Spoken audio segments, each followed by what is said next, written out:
Welcome back to this video, and in today's video you are going to learn how to flip an image in Photoshop. So let's begin. But before we dive into the tutorial, if you find this guide useful and you are very new to this channel, remember click on that subscribe, turn on the notification bell for more tutorial about Photoshop tricks. So with that being said, let's get started. All right, so this image right here is what I'm going to use in this particular tutorial. Right here, we have to come to the layer, as the first thing we want to do is to make sure we right click on the image layer.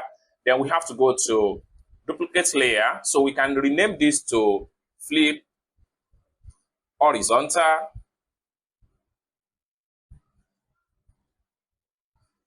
Okay, then I click on OK.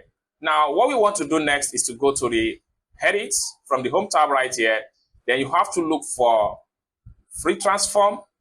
Then you have to right click and make sure you flip to horizontal. Then you have it this way. You can simply place it right here. Okay, so what we want to do next is to properly arrange this particular image.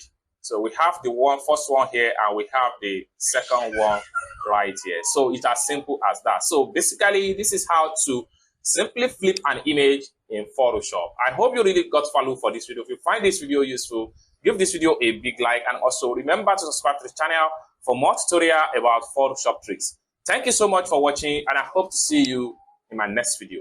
Bye for now.